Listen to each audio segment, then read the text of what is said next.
One more general article on race and social movements, that's the Ethnic Dimensions in Social Movements by Oliver. And then we have one specifically, just to be nice and contemporary, one on Black Lives Matter, which is obviously the most currently discussed or the most recent major movement dealing with race and ethnicity. So let's go ahead and start first with the general one and get into the specifics.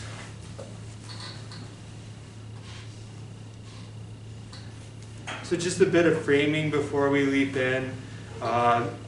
This article is written using a method called analytic typologies.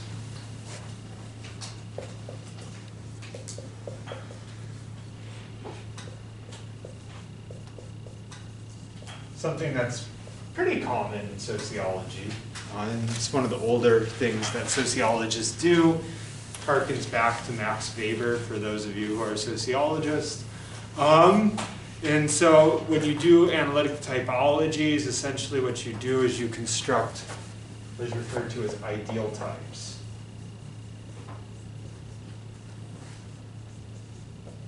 So by ideal types you don't mean that like how we normally in an everyday sense use the word ideal, like we use ideal as like perfect kind of thing or the best. It's not really, so ideal types in this case means that essentially what you're doing is you're creating clearly delineated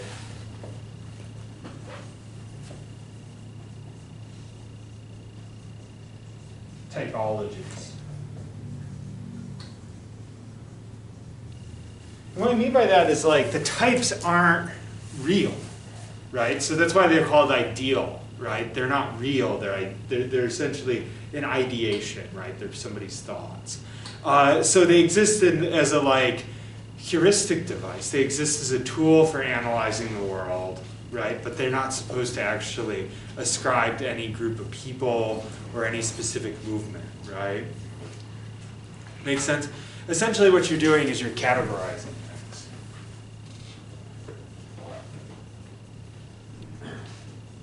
And then what you do when you create these categories is you're like, what would a pure form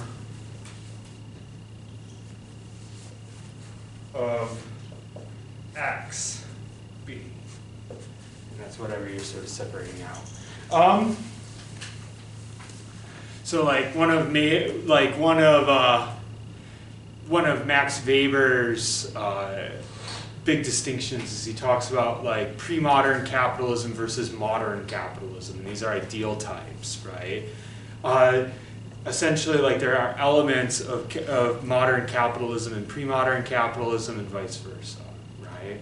Or a good example of an analytic typology for Weber is the idea of bureaucracy, right? So, and a lot of times Max Weber talks about bureaucracy as all these things that belong to a democracy, right?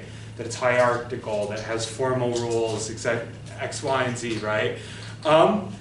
Clear lines of authority, right? And if you take all those together, there would be no bureaucracy on earth that would actually have all those things, right? And we can view this as much the same way. What our author is doing is it's creating a typology of social movements on the basis of how they orient to race and ethnicity.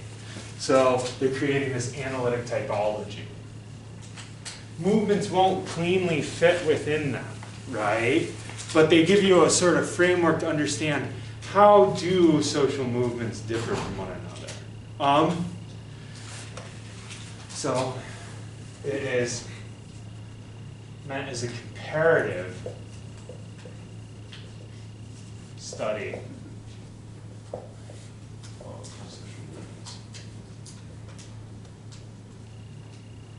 We should talk about social movements for a moment. Social movements is a huge literature in sociology. And it has a specific orientation that's a little bit different. So we offer a class that's specifically just on social movements in sociology. And if you take, for those of you who have taken some sociology classes, because you guys have to take a couple of your social science, right? You take this one, intro, what else? Is there another one? Or Nope, that's it. Anyways, what do we spend most of our time talking about in sociology, it seems like? So if you take this class, mostly we talk about what? Things that are structural, right? And things that are kind of going wrong, right? So sociology has kind of an obsession with things that are going wrong, and why is it going wrong? We don't usually talk about how do you fix it, right? Social movements is the study, if you will, how do you fix it?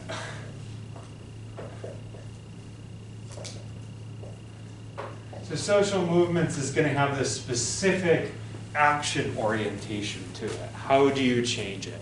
So the literature on race and social movements is the literature given in mind all these issues that we've talked about, right? What can we do, right, with and this is, we were talking before about structure and agency, right? Like how can we use our agency to alter the existing problems surrounding race and ethnicity? Right? That is really kind of the question here. And so what our author is doing is our author is creating this analytic typology of movements to say, what are the advantages of certain types of movements over others? And how can we change, in essence, what we do within those movements to make them more effective? Okay. With that said, as sort of a framework, let's get into the article itself. Any comments about the article on the surface that you guys have? This is once again, the Ethnic Dimensions and Social Movements by Oliver is what we're going to start with.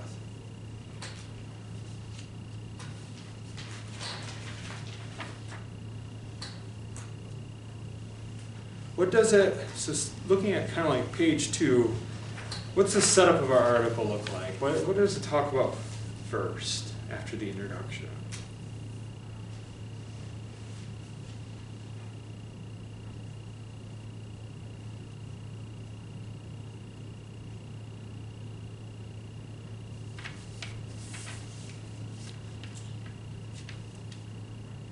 Race and ethnicity as a socially constructed structure. Yeah, so it's starting out with how is it constructed, in particular, like how is it constructed in terms of like politics, right? So this was going to be the specific focus here. How is it that it's constructed by the early actions of states, right? How does it continue to be constructed? It's sort of its starting point, right?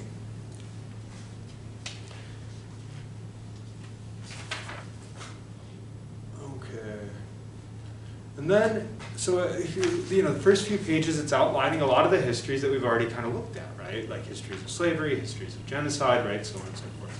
And then if you look on page, and here you're going to get this shift into something more social movement oriented on page 4. So you scroll down to page 4, right? After this setup, it's going to start, so the first full paragraph here that says minority groups. This is a good place for us to start analyzing. Anybody want to read this one? I think Haley. Minority groups have never been passive victims of the white state. Before the 1900s, they fought wars, rebelled violently, and escaped when possible.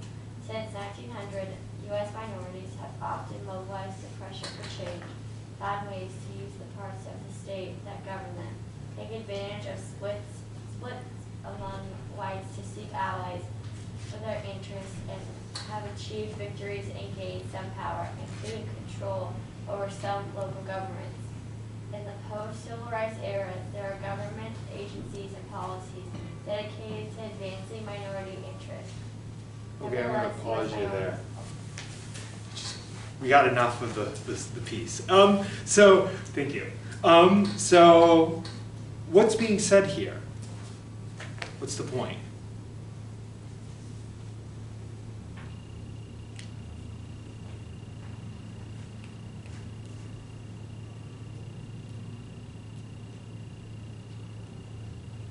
The takeaway from this paragraph, yeah.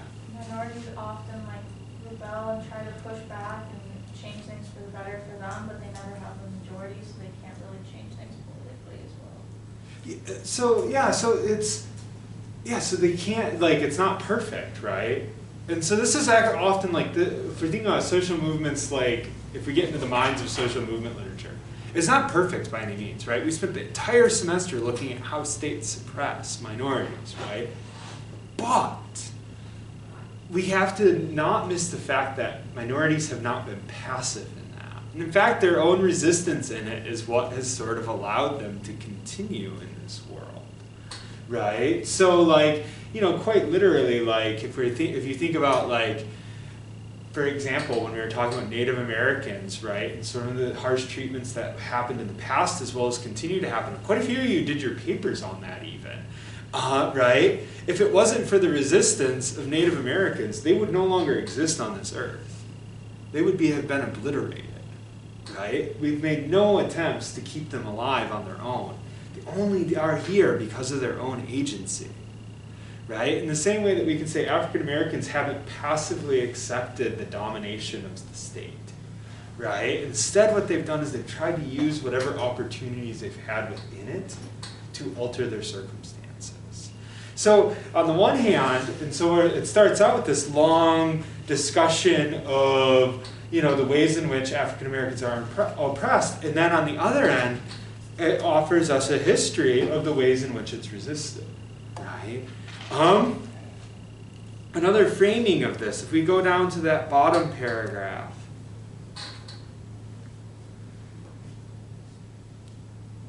so skip over the illustration in figure 2 part, but can I get a volunteer to read starting at a key feature?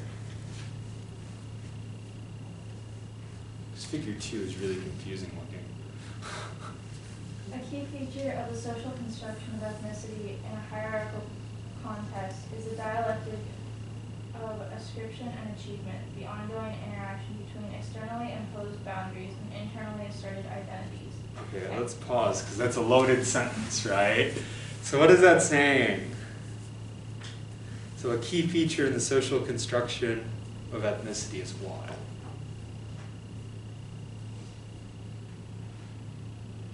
You can repeat back the phrase. We should unpack. What is the key feature? Externally imposed boundaries and internally asserted identities.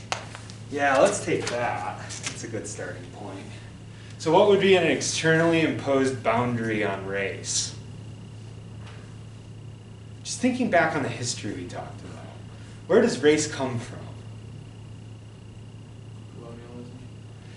Yeah, it came from colonialism, right? It came from people actively oppressing people and justifying that. So did black people have a concept of race originally? No, this was externally imposed on them, right?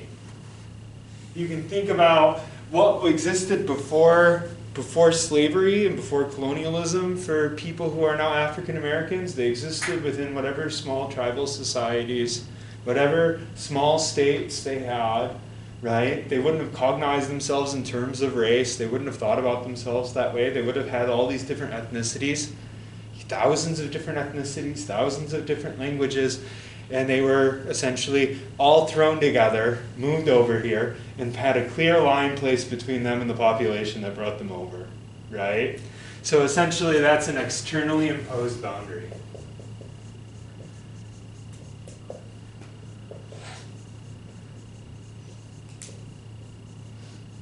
How can we say that externally imposed boundaries of race continue to exist?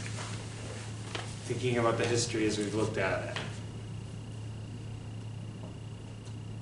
What sort of things come after that, right? It didn't just end at slavery and then everything else is just kind of like, you know, post-slavery. What happened after? You think back to like Collins's history. Segregation. Yeah, we moved through like all these different forms of segregation, right? And you remember, like, we're still practicing in some ways for a form of segregation on the basis of, you know, it's not specifically on the basis of race. A lot of times it's on the basis of social class, right? But the effect of it is still a form of segregation. So these boundaries still get maintained over time, right? These externally imposed boundaries by the state, by the economy, right, keep different groups of people separate from one another. there and separate opportunities by whether you belong to that group or not, right? As well as like things like the subtle ways in which prejudice seeps in, going back to like we're not talking about individual racism, we're talking about a culture, right? But nonetheless, like differences in how people use language, how people dress, cultural African Americans' culture is systematically devalued, right? White culture is systematic. We've looked at this a lot in a lot of different ways, right? All those would be externally imposed boundaries. Okay, so that's one thing. The other thing is internally. So if we think about this, right, what was the exact phrase used? Internally asserted identities.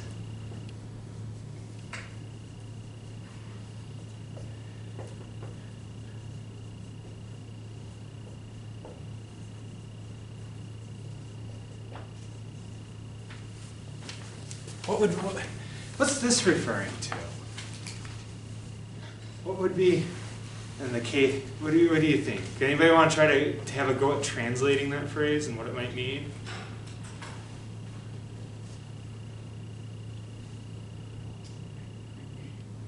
Is the boundaries between races only maintained as an external category on the basis of power?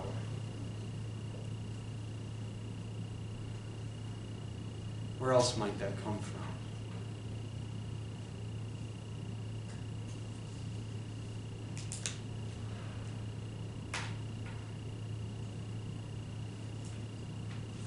The idea here is that minorities identify with their own identities, right? So like African Americans as a group are not just socially constructed from the outside.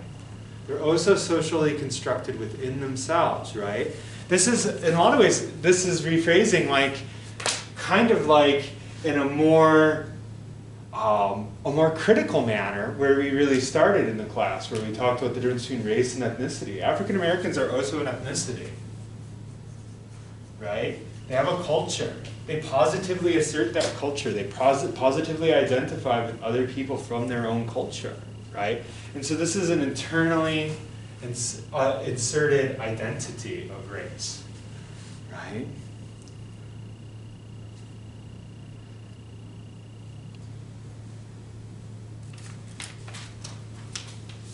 So so it refers to this. There's a phrase that it starts with. So the key. This is in that first sentence. A key feature of the social construction of race and ethnicity in a hierarchical context is the phrase here used is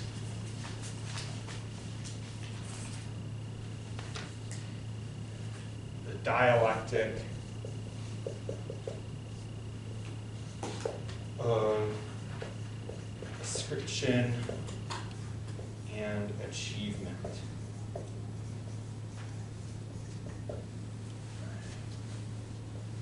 We talked about this word, didn't we? Dialectic? We briefly talked about this in passing. Does anybody remember it? So you look at the world dialectically, you look at it in tension. So dialectics is interested in tension and change over time.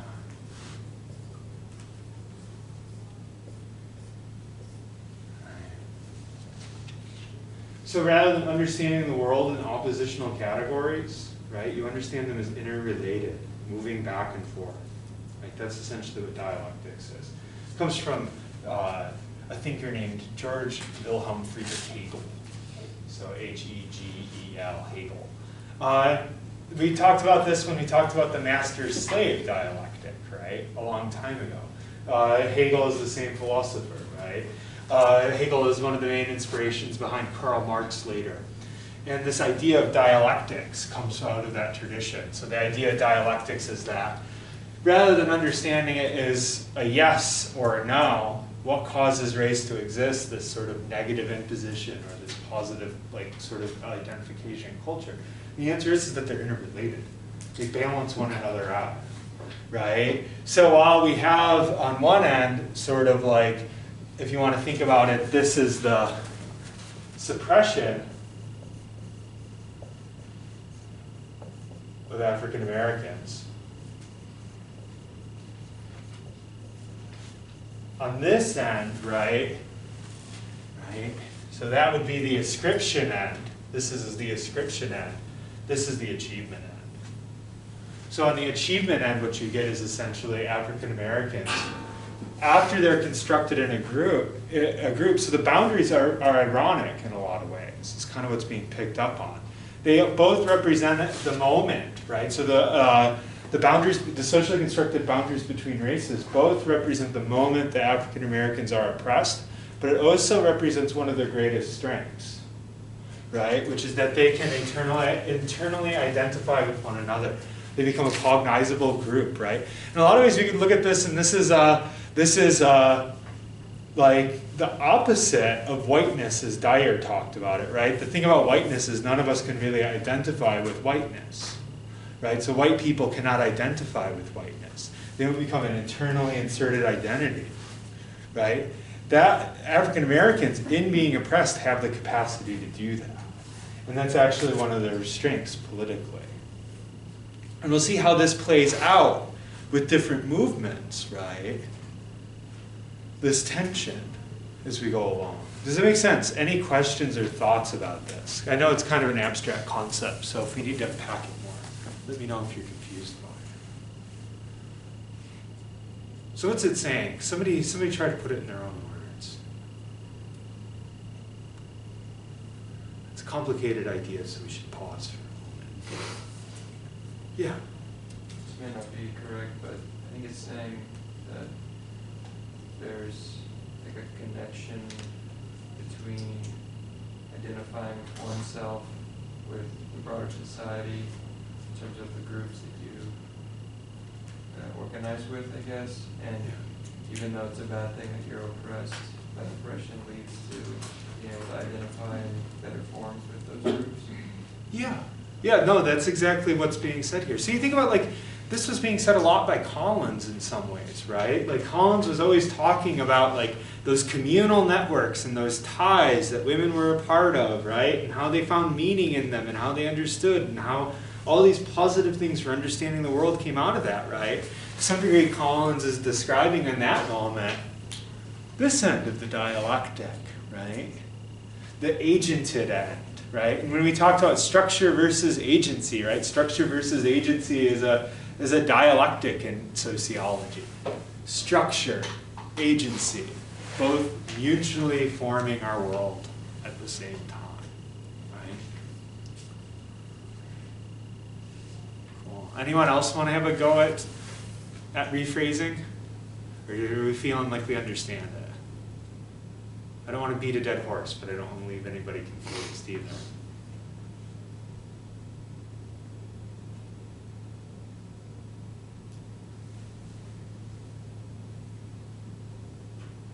So let's think about how might this work if we take a different minority group than African Americans, right? How might this work?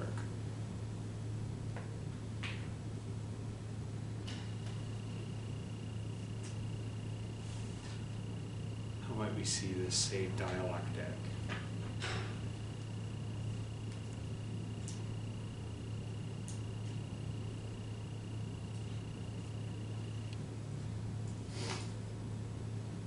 Can we think of other examples?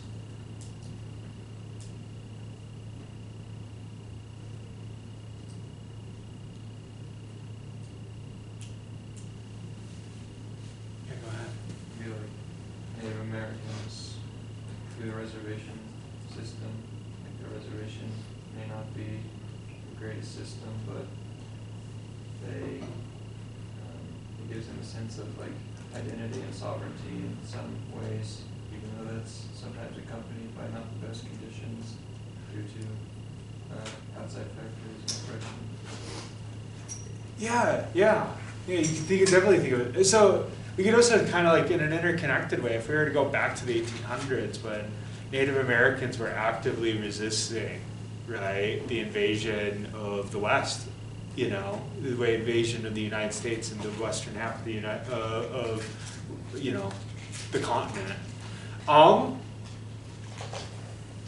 they didn't view themselves as a codified group with one identity. You know, they viewed themselves as through a series of different tribal associations, right? And even within tribes, there were tensions. So, like when I was, you know, on the sorry, I got distracted by that. So when I was on the Apache reservation, I was at the Wind River Reservation. The Wind River Reservation associated with the United States government and the military, and then became their scouts, and actually actively hunted the other Apache tribes, right? So particularly the Sibiku, which is like, oh gosh, I'm blanking on the name of the big rebellion leader, and I should know this, right? But that would be an example, right? That like now, after all of that oppression, Native Americans now have like, you know, you think about like the Native American church, right? The Native American church is sort of a combined religion between Native American groups. They identify with one another in a very different way. And that identification could have something positive come out of it, right? And that's kind of where a moment of agency happens, right? You can think about this too, like, you know, prior to the Holocaust, right? Jewish groups were fractured on the basis of, just like a lot of different church groups were fractured, right? But they're fractured in terms of how do they interpret the Old Testament? How do they, right? What different rituals do they practice? To what degree is tradition important versus not important? Much like Christian church, right? After the Holocaust, Jews actually function more as a codified group and can assert themselves better socially. So like, in some ways, like, they're horrible things. And if left unchecked, right, would destroy people. But this is a dialectical relationship. They don't remain unchecked. There's a balance between the two, right? And so, in essence, if you want to think about it, the social movements is all about finding that other half, right? And that's what essentially this article is trying to do, is claim that minority groups, right, have these networks, and that's different. So, okay, so let's get into the typologies. Oh, right, just making sure. Just an hour off. Okay, let's get into the typologies. So our typologies start on page 7. I'm going to clean. Everyone got this down? Can I clean this up? Okay. I'm going to clean this up before we start.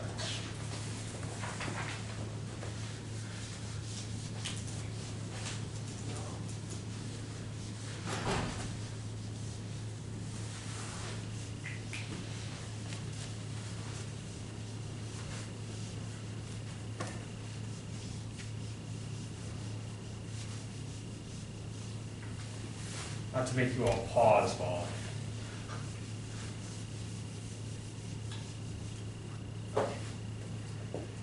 So what's the first major part of our typology?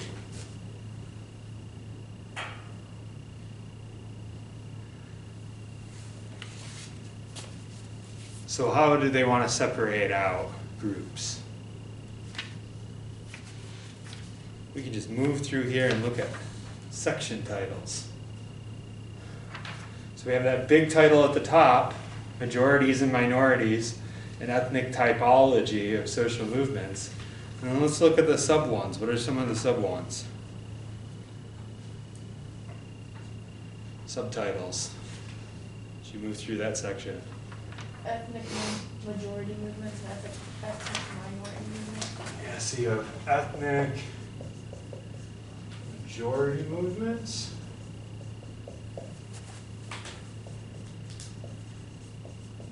We're going to see there's several types of those.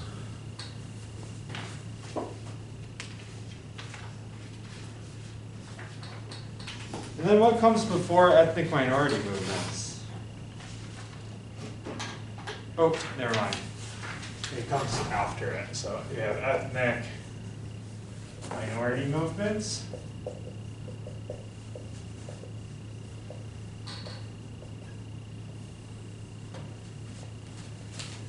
What's next? There's one more. Ethnic majority minority movement. Well, let's stick with the bigger subtitle. Mixed, majority, and minority. Yep, we have mixed, majority, minority movements. And then what's last? Mixed minority movements. Mixed minority movements.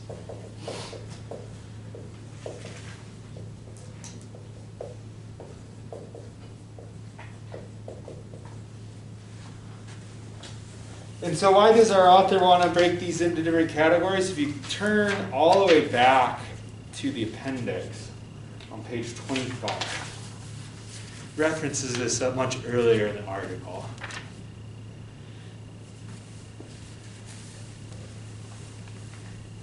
There are clear differences in the positive attributes that different groups of people bring into a movement.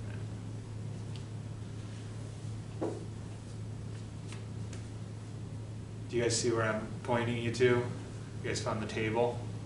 So it's a pretty simple table. What are the two different groups of people in the table? Reading the table. Yeah. Dominant majority and subordinate minority. Yeah, so what are some of the attributes, just looking through here, we don't have to go through all of them, but what are some of the attributes of dominant minorities that jumps out? Or sorry, dominant majority.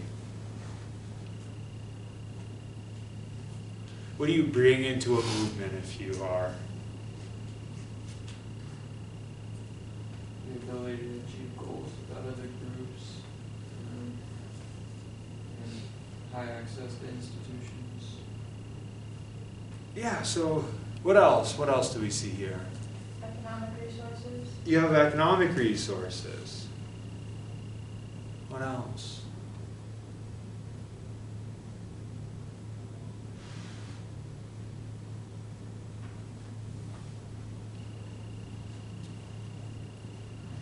Connected to the larger society.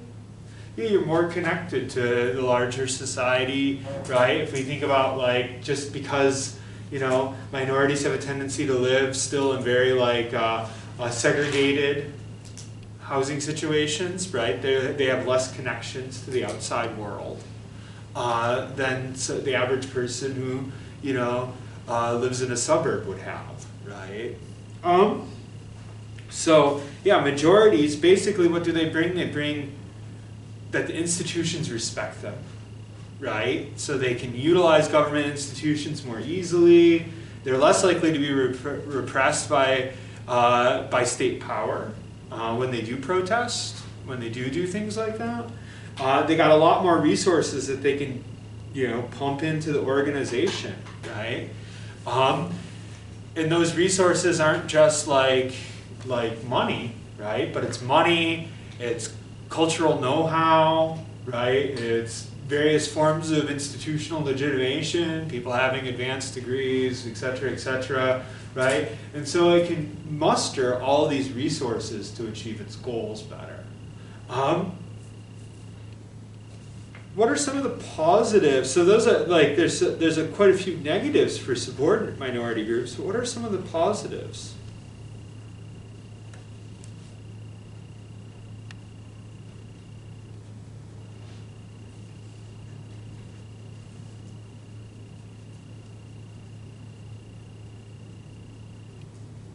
Yeah. The movements are often community-based. Yeah, so they're embedded in the communities that they're meant to help. That gives them a sort of intimate knowledge of problems, right? So often when we're talking about social problems, the minorities have more access to the knowledge of what's actually going on the ground, right? You can think about it the same way, and I know I've used as like a non-race-based example, like talking about homeless people, right? We talked about this before, the idea that most people don't know what homeless people need, right? Homeless people really know what homeless people need, but they have very little power to assert themselves within a group, right? But if you had in this hypothetical example a group of homeless people that essentially lobbied for like things that would help them, they would actually know what those things were, right? So in the same way that like minority groups have less power, but they do have more intimate know-how, right? So that leads them to, to essentially have something, something better, right? They also like, in terms of like when we get into like ethnic minority movements versus mixed movements, they're less likely to understand each other, misunderstand each other, right? Because they're more culturally interconnected. Also, when we get into these movements, minorities have a tendency to wield significantly less power within them, right? Even if they're specifically to help minority groups. So. Okay, so that's our analytic typology. All right, let's get into some more details of. So that's why, that's essentially why it's based on this whether minority versus majority dichotomy, and then let's get into some of the differences.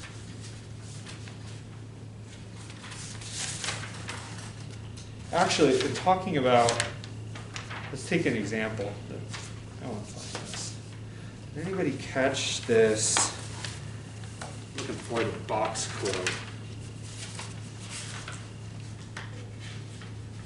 Where is that? Don't you hate it when you can't find something that you're looking for? Oh, right here. So before we leap into that, I wanted to point this out because this is connected to this advantage thing, right? Anybody catch this quote? This is a comparison between like gay rights and gender movements and minority movements. This is on page 6.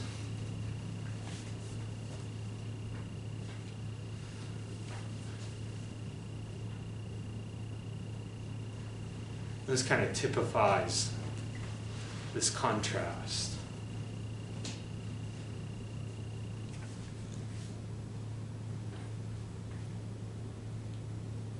You guys see the quote? Somebody want to read the quote? Are you surprised the culture around gay marriage has changed so quickly? I am. In 2004, when all those anti-gay marriage amendments passed and George Bush got reelected, I thought this will never happen in my lifetime, but we kept fighting. The secret weapon is we're randomly distributed throughout the population and in all families. If you don't have a gay, lesbian, bi, trans in your family, there's probably one in your extended family. Definitely your extended family. That is our secret weapon, and that humanizes us. If African Americans were randomly distributed throughout the population and in every family, George Zimmerman would be in jail, and so would that cop in Ferguson. So what's the quote saying? What's the comparison being made here?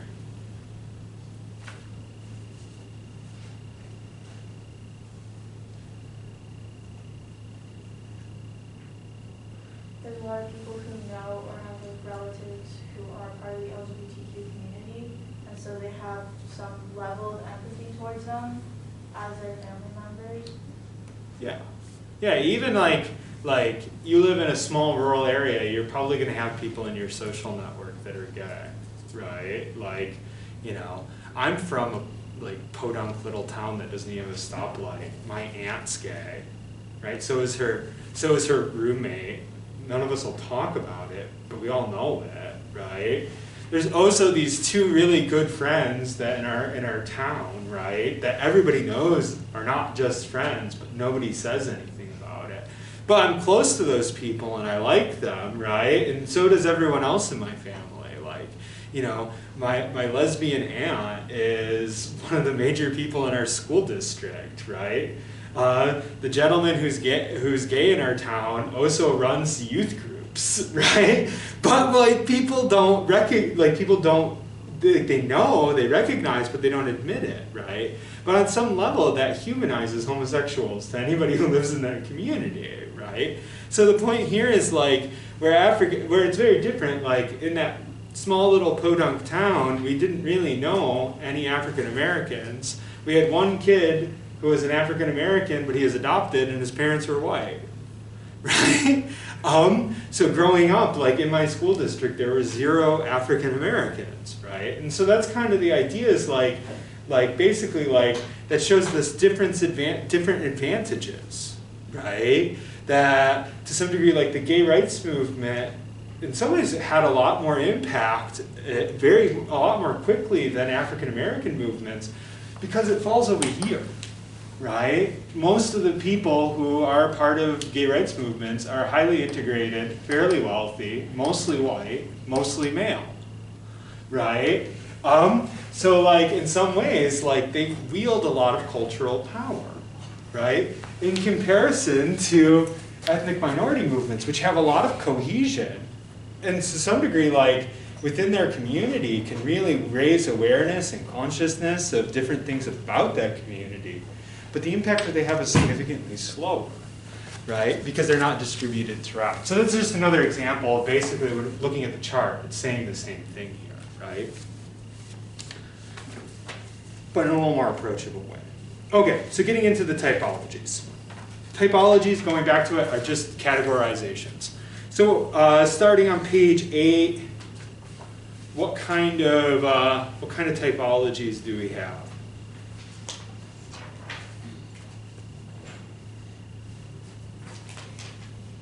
Sorry, that was a vague question. What are the different numbered, like, what are the different types of ethnic majority movements? Because they're not all the same.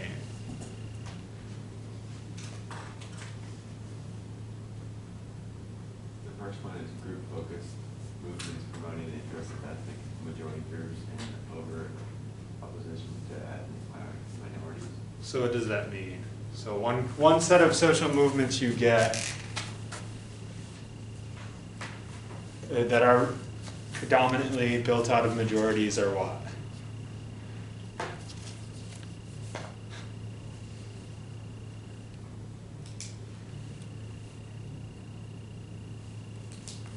What's our first one?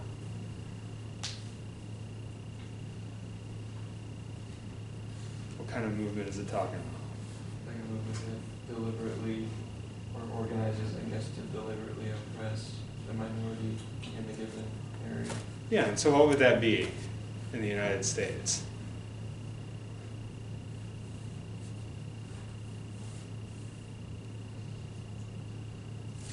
White supremacist groups.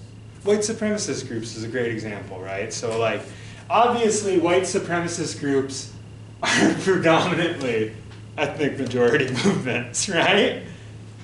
They may ever used to watch Dave Chappelle. This is a long time ago. Anyone ever see this show? The Dave Chappelle show. It was in like the early 2000s. It's like a sketch comedy. Dave Chappelle is an African American comedian. One of his first things is he has this whole like fake sort of news story about secretly the leader of the KKK is black, right? And obviously the joke here is like it would never, it wouldn't necessarily happen, right? There's a humor to it because of that. So that's obvious, right? You could also have things like anti-immigration movements would be another example, right? It's predominantly majority, right? Ethnic majority movement predominates it, right? You get very few ethnic minorities that go to rallies to make sure that people don't immigrate to the United States. But, right, so those would be examples, right? They're actively there to, have outcomes of the government that suppresses minority groups. Okay, what's another? So, essentially, groups that promote the majority. Which, I mean, we actively have, right? We have protest movements too.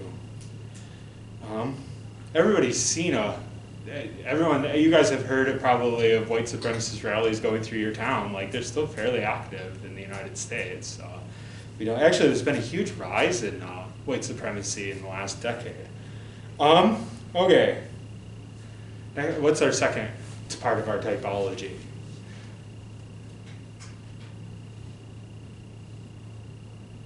what kind of ethnic majority movements. Not all of them are as negative as that one.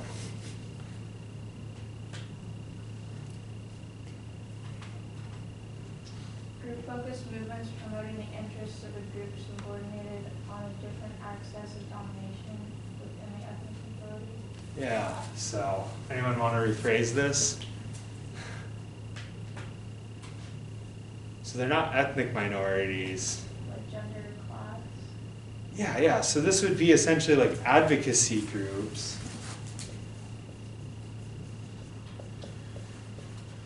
So for oppressed people, but, right, it's not ethnic. So these would be things to help, you know, and like the idea here is we're talking about the people who belong to the ethnic majority but have other sort of cross-cutting differences, right? So yeah, so like, you know, gender movements, things like that would be, you know, women's rights movements, suffragist movements, right? All those would be. They still have the advantages that somebody who belongs to the majority has, right? So like women's rights movements have more capital and yield more power more quickly, right, than ethnic minority movements, which you can explain like the larger, the quicker changes, right, that have happened culturally in the United States surrounding gender issues. The ground made, right? Okay, next one. It's part of our typology.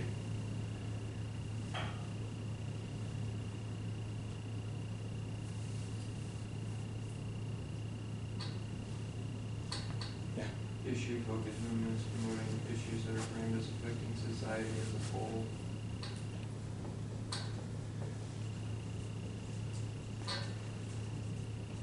What are some issue-focused movements? Movements that are structured around issues rather than subsets of the population. It gives some examples. What are the examples it gives? Peace, environmentalism, animal rights. What else would be an issue-based movement? Can we think of?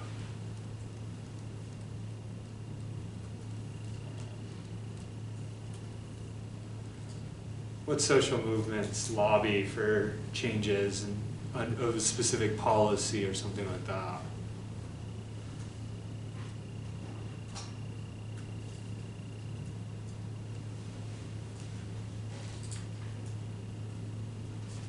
So yeah, it gives the example of environmentalism, but you could have, you know, like the pro-life movement would be an example of an issue-based movement, right? Or I'm trying to think of some others, right? You guys get the image here, though, right? Yeah. Okay. So once again, like, generally speaking, issue-based movements, right, are still predominantly led by majorities. Part of this is that if you are, you know, white and middle class or above, you have more time and resources to actually be politically active, right? So even if we're talking about issue-based movements, it's not that minorities don't have opinions about those issues, but they're less likely to be able to be mobilized, right? It's harder to mobilize people the more disenfranchised they are. So it's predominated by, especially in its leadership structure, almost always, predominated by the majority. Okay, what's the last one?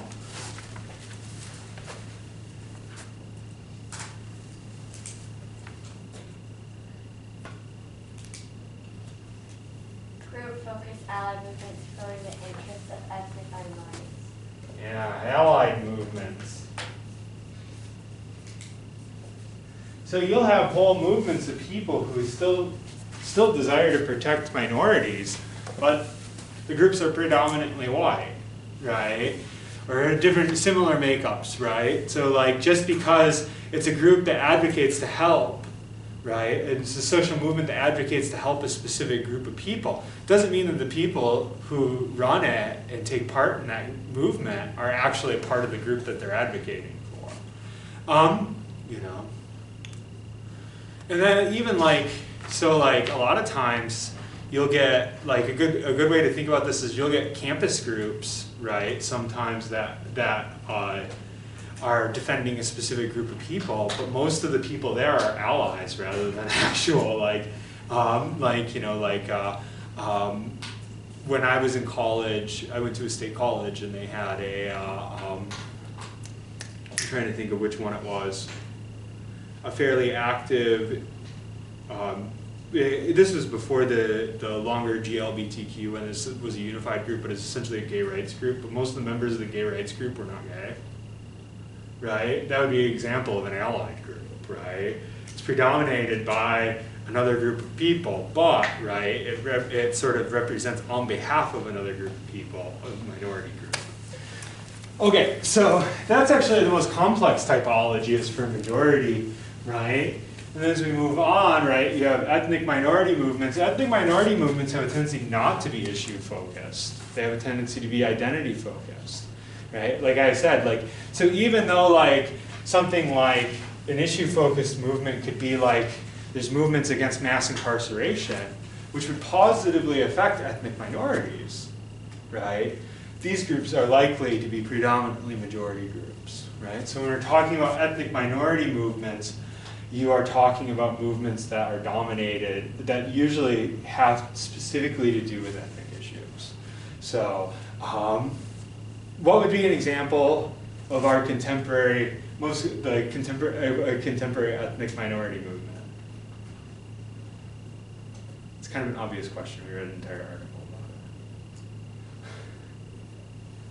it. Black Lives Matter. Yeah, Black Lives Matter would fall into this. The civil rights movement, right? Usually if minorities mobilize, they might, you know, there's Latino rights movements, right? Or you can even think about, like, for immigration, you have the migrant worker movement in the 1970s, right? Like, all these are examples of ethnic minority groups, right? Gathering together, in essence, to advocate for their own group. Then you have mixed groups, mixed majority, minority groups. These have a tendency to be issue-based or allied groups, right? But one of the issues that they talk about for this is that it seems like mixing the two together would actually be really beneficial, right? Because if you think about where we started, right, you have very different resources. But what the authors actually find is that according to the literature, these groups have a tendency to dissolve very quickly. So in a lot of ways, those sort of cross-cutting benefits, it would be better to have an allied movement separate from a minority rights movement. And it's because a lot of the benefits that minorities bring, these sort of communal ties, reinterpreting themselves through the movement, right? All these things can't really be done in a mixed movement. But they bring very little like resources usually beyond that to the movement itself, right? So, that's the one piece of and then lastly we have mixed minority movements. These are essentially movements that combine different minority movements together, and they have much the same issues, right? They lack resources generally speaking, but they don't have this sort of like common experience that they can bring into their movement. Okay, so this is a map, basically, if you want to think of it, typologies, the use of analytic typologies, is a way of mapping, right? So if you were to take different movements, the idea is you could use these different categories and understand what they're doing, what their benefits are. It helps you explain why certain movements are successful or not. Social movements literature is always really interested in what makes a movement successful, right? So that's basically like how you would go about using this, right? It's to sort of like map out and see what are the advantages. Obviously the author thinks that these two are the most advantageous, right? Sans, you know, sans some of them. Although groups that promote the majority are very successful. It's just not necessarily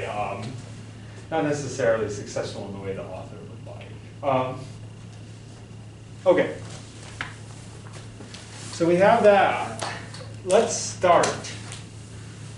And then, because we're going to have 2 presentations, which shouldn't take up the whole class period, but let's get started on the Black Lives Matter article. And then we'll finish it up next week. So that's Thomas's Black Lives Matter as Resistance to Systemic Anti-Black Violence.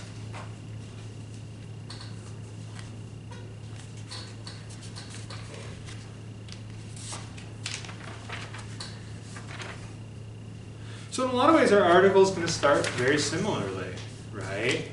It's going to start just like the other one, right? And this is going back to like this is a very social movement-y place to start, in this dialectical tension, right? So what's one of the things that our author wants to start with? A long description of what? This starts on page 31.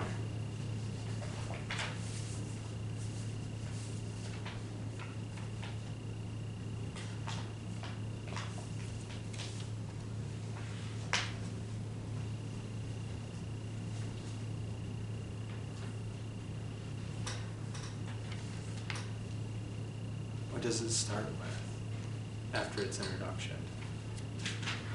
The history of anti-black violence. Yeah, it starts with the history of anti-black violence. And then we're going to see after that, right, we're going to get the other end of the dialectic. We're going to get a history of resistance, right? And then we're going to get a description specifically of this movement, how it fits in within this history, right? So that's kind of the idea. Just pointing out, I love to point out weird, interesting things. Did anybody catch this Afrofuturism thing? This is at the very bottom of 31. Art movement, Afrofuturism.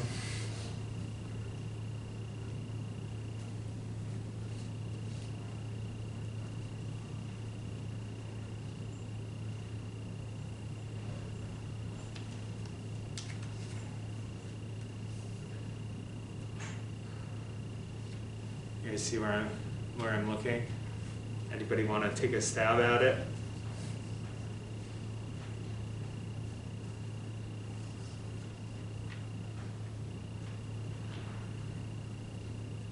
So what's this particular vein of Afrofuturism? Afrofuturism is an art movement that in a lot of ways like tries to like play around with time.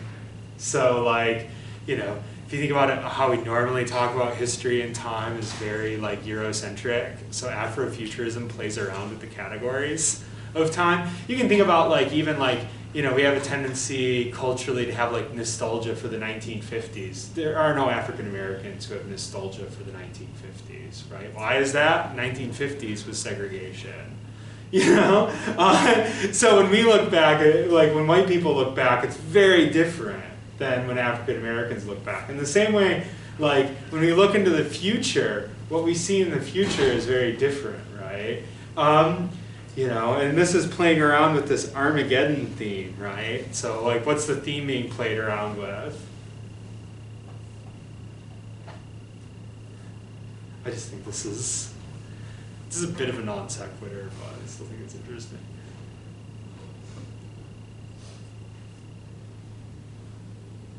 But it is an interesting image to start with for describing the violence of the past.